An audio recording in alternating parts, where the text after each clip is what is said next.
Throughout history, royal families have built their power on image, control, perfection, and silence. But every dynasty has that one member who refuses to play by the rules. In the glittering world of 19th century Vienna, where etiquette was everything and scandal could destroy an empire, one man stood out for all the wrong, and yet the most fascinating reasons. His name was Archduke Ludwig Viktor of Austria, the youngest brother of Emperor Franz Joseph I. To the public, he was charming, eccentric, and hopelessly spoiled, a prince who loved art more than duty, laughter more than war, and beauty in every form it appeared. To his family, he was a constant source of worry and, eventually, shame. Nicknamed Luzi-Wuzi, a pet name that sounded playful but carried a sting, Ludwig Viktor became the black sheep of the Habsburg dynasty. He was flamboyant, sharp-tongued, and completely unbothered by the rigid moral codes of his time. But behind the jokes and gossip lay a story much darker, one of exile, betrayal, and isolation. When Vienna finally turned on him, the Archduke who once danced in the glittering halls of the Hofburg Palace would die alone in confinement, his reputation buried beneath a century of silence. He was the emperor's brother, yet in the end he was treated like a secret too scandalous to exist. This is the story of Ludwig Viktor of Austria, the gay Archduke whose life of glamour, defiance, and disgrace revealed just how fragile royal respectability could be. Ludwig Viktor Joseph Anton von Österreich was born on May 15, 1842, in Vienna, the youngest son of Archduke Franz Karl of Austria and Princess Sophie of Bavaria, and the youngest brother of Emperor Franz Joseph I. From the moment of his birth, he stood apart from his brothers. His parents had hoped for a girl after losing their only daughter, little Maria Anna Karolina, at the age of 4. Instead, they got another boy, lively, mischievous, and impossibly charming. The family called him Hetzi, a nickname that captured his playful nature. Even in childhood, he filled the palace with laughter and chaos. His mother adored him, dressing him in elaborate costumes for the popular parlour games known as tableaux vivants, where noble families recreated scenes from art or history. Ludwig loved it, the costumes, the drama, the attention. It was his first taste of performance, and he never lost the appetite for it. Unlike his older brothers, Franz Joseph and Maximilian, who were raised for responsibility, Ludwig grew up pampered and indulged. The large age gap between him and his siblings meant he spent most of his early life surrounded by women, his mother's ladies-in-waiting, musicians, tutors, and servants. From them, he absorbed grace, wit, and a flair for conversation. By the age of 6, it was clear that he was no ordinary Habsburg. Where his brothers followed rules, Ludwig invented his own. Where others were solemn, he was exuberant. That same year, revolution swept through the empire. In 1848, as protesters filled Vienna's streets, the imperial family fled first to Innsbruck, then to Olmütz. The boy who had once danced in palace corridors now saw the empire tremble. When his brother, Franz Joseph, was crowned emperor at just 18, Ludwig watched from the shadows of history, too young to rule, too lively to conform, and destined to become the court's most unpredictable prince. Like every Habsburg prince, Ludwig Viktor was expected to serve the empire. The army was not just a career, it was a family tradition. Discipline, loyalty, obedience. These were the virtues that defined his dynasty. But for Ludwig, they felt like chains. He began his military training as a teenager and followed the standard path laid out for princes of his rank. On paper, his rise seemed impressive. In 1860, he became the titular head of the 65th Infantry Regiment, proudly named Archduke Ludwig Viktor. Nearly 50 years later, he would hold the title of General of Infantry. But behind the medals and uniforms, he remained uninterested in war. He preferred silk to steel, art to arms. Soldiers respected him for his charm, not his strategy. Officers whispered that his mind wandered during drills, lost in thoughts of music or conversation. His brother, Emperor Franz Joseph, understood the problem. Ludwig had no purpose, no direction. He was a man of wealth and taste, but idle. So the emperor gave him a role that was meant to keep him occupied and, hopefully, out of trouble. In 1861, Ludwig was sent to Salzburg as the imperial representative. The move was both an honour and a subtle exile.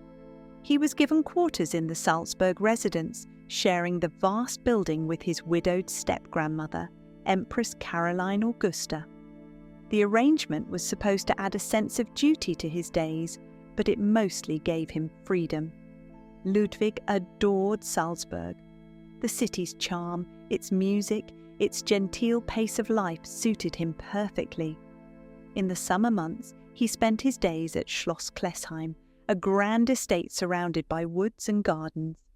There, he hosted guests, staged small performances, and began building the image that would define him, not as a soldier, but as a connoisseur of beauty and pleasure.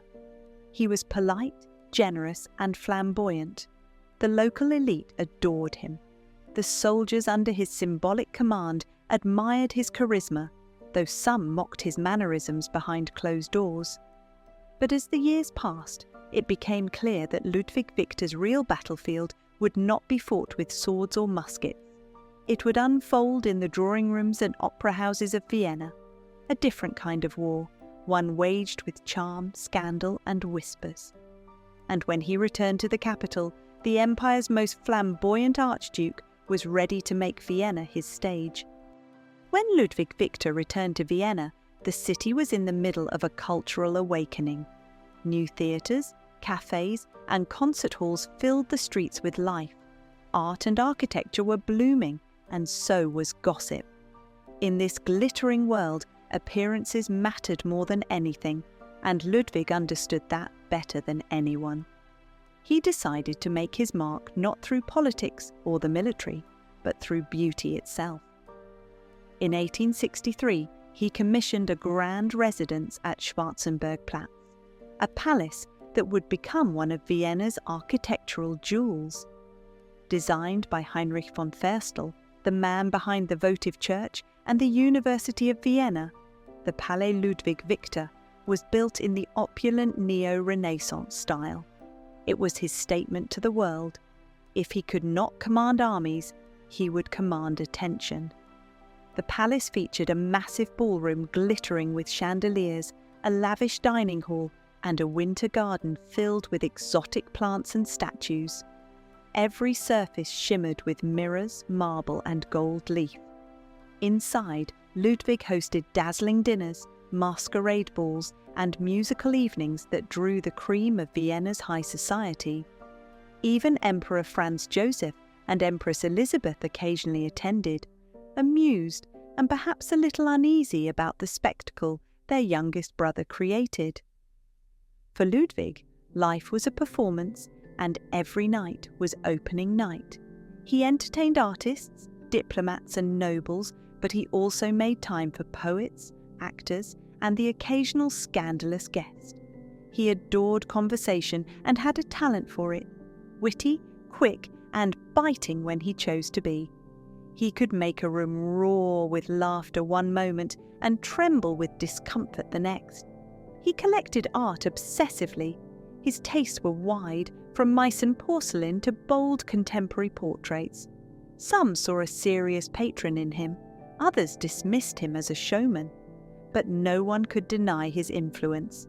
In the salons of Vienna, his opinion on art could make or break reputations.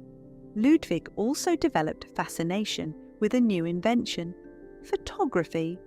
He posed for portraits that were striking for their time, often in theatrical costumes, sometimes in poses that raised eyebrows. In one famous image, he appeared dressed as a woman, bouquet in hand, and a playful smirk on his face. It was likely from a court performance where men played all the female roles, yet the photograph only fueled the growing rumours about his private life. Still, the Archduke seemed to delight in the whispers. The more Vienna gossiped, the more he leaned into his eccentric reputation. While others worried about decorum, Ludwig seemed determined to test its limits. He became the talk of the empire, admired by artists, envied by nobles, and quietly watched by those who feared what he might do next. But for all his glittering charm, Ludwig's sharp tongue and disregard for protocol were creating enemies. And at a court built on hierarchy and obedience, enemies were far more dangerous than gossip. Vienna's elite adored scandal, and Ludwig Viktor provided it in abundance. His parties, his fashion, even his laughter seemed to provoke curiosity. People whispered that he was too charming, too theatrical, too different. And behind those whispers was one truth society dared not say aloud. Ludwig Viktor was known to be attracted to men. In an age when such a thing was forbidden by both law and religion, his openness was extraordinary and dangerous. Within the Habsburg court, everyone knew it, no one said it. His family treated it with nervous humour. His brother, Emperor Franz Joseph, is said to have joked that Ludwig should be assigned a ballerina as his adjutant, so nothing scandalous could happen. It was a cruel kind of affection, the sort that pretends not to see what it cannot accept. The nickname Luzi-Wuzi, which had once been innocent, took on a sharper edge. It became a way to diminish him, to turn his flamboyance into mockery. Yet Ludwig seemed to wear it like a crown. He refused to hide who he was. He strolled through Vienna in elegant English suits, frequented the opera and the cafes, and surrounded himself with beautiful young men. He also maintained a circle of actresses, dancers and artists, not out of romance, but friendship and admiration. To him, they represented freedom, creativity, and rebellion against the suffocating rules of nobility. Still, his behaviour couldn't go unnoticed. Court officials began to keep quiet watch. The Emperor's intelligence office, the Informations Bureau, routinely compiled secret reports about members of the royal family. By the late 1890s, those reports began to mention Ludwig's eccentricities and incidents that, in other times, would have been devastating. In 1897, one report described an unpleasant encounter in the Prater, Vienna's famous park. The details were vague, but the implication was clear. The Archduke's private life had crossed a line. Franz Joseph tolerated much from his family. He had long ignored his own indiscretions, his close companionship with Katharina Schratt, and even his long affair with Anna Nahowski. But while he could overlook gossip, he could not allow scandal. For a Habsburg, appearances were everything. For a time, Ludwig was protected. His Obersthofmeister, essentially his chief of staff, discreetly handled any threats or blackmail attempts, often with quiet payments. But when that man was replaced in 1899 by Count Max Thun Hohenstein, things changed. Thun disliked Ludwig and saw no reason to shield him. The press began to hint at the Archduke's improper conduct. Still, most newspapers stayed silent. Vienna's society preferred its secrets whispered, not written. And yet, as the 20th century approached, a scandal was brewing that no one could suppress. Because soon, one of Vienna's most powerful men would decide that Ludwig Viktor had embarrassed the Habsburg name for the last time, and his revenge would end the Archduke's public life forever. Ludwig Viktor had always been bold with his words. His wit was famous throughout Vienna, clever, sharp, and often cruel. It made him the life of every dinner party and the terror of anyone who crossed him. He could turn gossip into art and insult into poetry. But in a world built on pride and hierarchy, that talent made him dangerous. At first, his jokes were tolerated. After all, he was the emperor's brother, and a younger one at that. For decades, he enjoyed what the court called Narrenfreiheit, the fool's freedom. He could say almost anything, and people would laugh instead of taking offence. But as he grew older, the laughter faded. His mockery began to sting.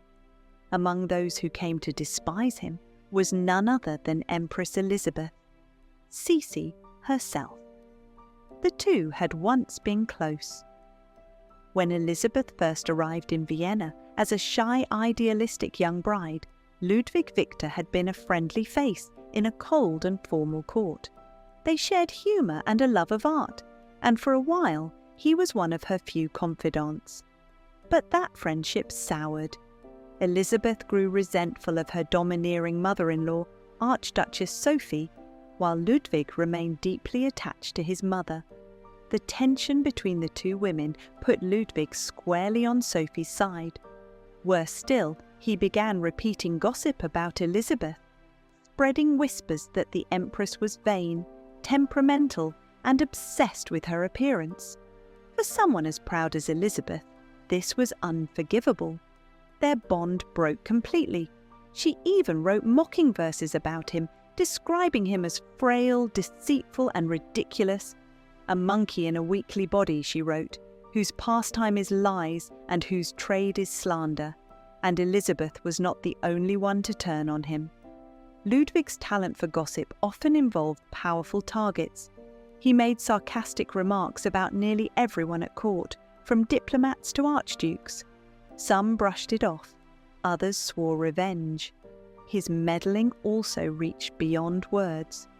Rumour had it that he had revealed the affair of Princess Louise of Belgium, the sister of Crown Princess Stephanie, with the dashing officer Geza von Matačić. When news of the affair reached the emperor, it exploded into one of the greatest scandals in the Habsburg family, ending with Louise being declared insane and confined in an asylum. No one could prove that Ludwig was the one who exposed her, but the suspicion stuck. The family began to see him not just as an embarrassment, but as a threat, someone who could not be trusted with their secrets. Even his nephew, Archduke Franz Ferdinand, once friendly to him, grew to despise him. Franz Ferdinand had married Sophie Chotek, a countess considered beneath the imperial family, and Ludwig mocked the union openly, calling it a misalliance. That insult cut deep. By the early 1900s, Ludwig Viktor had alienated nearly everyone at court. His brother, Emperor Franz Joseph, remained loyal but weary. The others wanted him gone. And then, in 1904, they finally got their wish. What happened next would become one of the most whispered scandals in the empire's history, the moment when Vienna's gay archduke fell from grace in the most humiliating way imaginable. By 1904, Ludwig Viktor was 62 years old and still very much the talk of Vienna. His wit was sharp, his clothes immaculate, and his love of attention undiminished. But age had made him reckless. The charm that once amused people now provoked them. And the empire he lived in was changing. Vienna at the turn of the century was obsessed with appearances. Morality was the language of power, and hypocrisy its disguise. Behind the closed doors of palaces and salons, secrets flourished. But when those secrets became public, they destroyed lives. Ludwig Viktor had managed to balance on that fine line for decades, until one afternoon at the central bathhouse known as the Kaiserbründel. It was a luxurious spa in the heart of the city, a gathering place for gentlemen of high society. Beneath its marble arches and steaming pools, conversation flowed as freely as champagne. It was also, quietly, a known meeting place for men seeking the kind of company Vienna refused to acknowledge.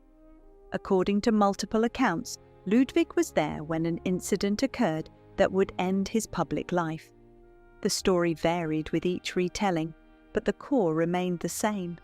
The Archduke, it was said, made an advance toward another man, who responded by slapping him across the face. The blow was both literal and symbolic. In Vienna, a slap was not just an insult, it was humiliation. And when that humiliation involved the emperor's brother, it could not be ignored. Within days, the rumour spread through the city. Aristocrats whispered in drawing rooms, servants carried tales through the streets, and the story reached the ears of those who had long wanted Ludwig gone. Some claimed it was no accident, that the entire encounter had been staged to bring him down. Among those suspected of orchestrating the scandal was Archduke Franz Ferdinand. He had never forgiven Ludwig for mocking his marriage to Countess Sophie Chotek, and now he saw his chance for revenge. His allies, including Princess Nora Fugger and Count Adalbert Sternberg, made sure the story was repeated in all the right places. Before long, the affair reached Emperor Franz Joseph. Officially, nothing appeared in the press. The Austrian newspapers, bound by loyalty and fear, said nothing. Only the satirical paper Kikeriki dared to make sly jokes about a bathing prince who had lost his dignity. Behind palace walls, the message was clear. The emperor could not allow a public scandal to tarnish the dynasty. So, a story was invented, that his brother was leaving Vienna for his health, seeking rest in the fresh air of Salzburg. In truth, it was exile. On February 1st, 1904, Archduke Ludwig Viktor departed quietly from Vienna. His carriage rolled out of the city he had once ruled through charm and gossip. No crowds gathered to see him off. No orchestra played. For a man who had lived his entire life in the spotlight, the silence must have been deafening. He was not banished to a foreign land or imprisoned in chains. His punishment was far more subtle and perhaps far more cruel. He was condemned to disappear, alive but erased. And in Salzburg, far from the court and its glittering hypocrisy, Ludwig Viktor would spend the rest of his days in elegant isolation, slowly fading from memory. When the carriage doors closed behind him in 1904, Archduke Ludwig Viktor left more than Vienna. He left behind the life he had built, the salons, the laughter, the chandeliers of his great palace at Schwarzenbergplatz. What waited for him was not disgrace in the public square, but something far colder: silence. Officially, it was said that the Archduke was taking the waters in Meran, a popular spa town in South Tyrol. But from there, he quietly continued on to Salzburg, where he would remain for the rest of his life. The imperial court called it retirement. The truth was closer to house arrest. His new home was Schloss Klesheim, a grand estate just outside Salzburg that had once been filled with music and summer receptions. Ludwig Viktor had spent many happy summers there in his younger years, hosting parties and collecting art. Now, those days were gone. The palace became his gilded prison. He was allowed to maintain a small household, 2 noble adjutants, a chamberlain, a secretary, and a personal valet. But his circle of visitors was sharply limited. The great and the powerful who once crowded his ballroom were replaced by silence, servants, and routine. Still, he refused to live like a man defeated. He continued to dress impeccably, trading his military uniform for the finest English suits and a white hat that became his signature look. The locals in Salzburg often saw him driving through town in a carriage, waving politely as if nothing had changed. To them, he was a curiosity, the eccentric prince who had fallen from grace but still carried himself with dignity. Those who met him in exile found him gracious, witty, and still very much himself. He supported local charities, funded the Salzburg Art Association, and became a quiet patron of museums and artists. In 1879, he had built the Kavalierhaus Klesheim, a smaller residence beside the main palace, which he now made his home. There, he installed a swimming pool and a bathhouse, a private comfort that may have reminded him of the freedom he had once lost. He often received visits from his nieces, the Archduchesses Gisela and Marie Valerie, both daughters of Emperor Franz Joseph. They adored their uncle, who treated them with kindness and humour that was rare in the formal Habsburg family. Their visits were the highlight of his quiet existence. But even in Salzburg, Ludwig Viktor's past cast a long shadow. Letters from Vienna stopped coming. Invitations to family events ceased. The emperor, though still fond of him, kept his distance. Officially, the Archduke had not been disgraced, but everyone understood the truth. He was tolerated, not forgiven. The man who had once ruled Vienna's salons was now reduced to a provincial ghost, remembered only as a scandal better left unspoken.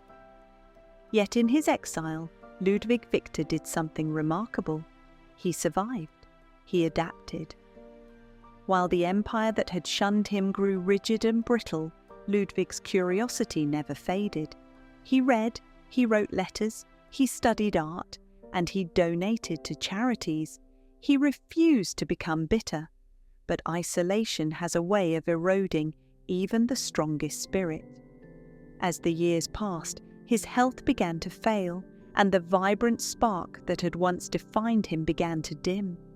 The laughter that had once filled palaces was fading into the quiet halls of Klesheim, and soon the empire itself would follow him into decline. Time moved slowly at Klesheim. The seasons came and went, the empire changed, and the world beyond his windows grew restless. But inside the estate, everything seemed frozen in another century. For Ludwig Viktor, life had become a loop of quiet days and long nights. He rose late, took long walks through the gardens, read newspapers that arrived days after publication, and corresponded with the few friends who still dared to write. He was no longer a player in the games of power and gossip that had once defined him. He was a spectator, one who had been written out of the story. At first he bore it with dignity, but age and isolation began to take their toll. By 1910, visitors noticed changes. He would lose track of conversations, forget faces, drift between moments of sharp wit and confusion. Some said he was merely eccentric, others whispered about madness. In 1915, his decline could no longer be ignored. Emperor Franz Joseph ordered that his younger brother be placed under curatorship or legal guardianship. The role fell to Archduke Eugen, who was given authority over Ludwig's estate and affairs. It was the final insult for a man who had once commanded his own palace and court. Under this arrangement, Ludwig Viktor's world shrank even further. He was moved into a small section of Klesheim, confined to just 3 rooms. The windows were barred, the doors locked. The man who had once dazzled Vienna with his flamboyance now lived like a secret, hidden from view. His caretaker, Hofrat Gauch, managed his daily routine. Meals were brought on silver trays. His clothing was pressed and laid out as always. But behind the elegance, there was a haunting stillness. The palace that had once echoed with laughter was now filled only with the slow ticking of clocks. The war changed everything outside those walls. The Austro-Hungarian Empire was collapsing under the weight of loss and revolution.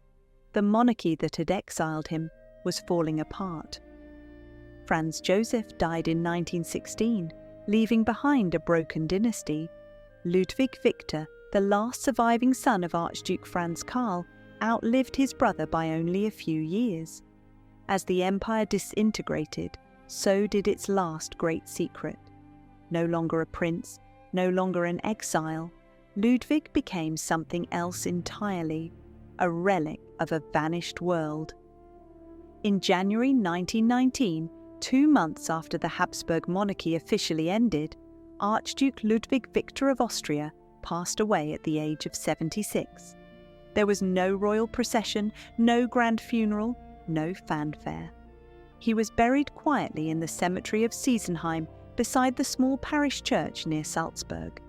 There were no royal guards, no imperial banners, just the cold winter air and the sound of the earth falling softly over the coffin of the man Vienna had chosen to forget. The irony could not have been more profound.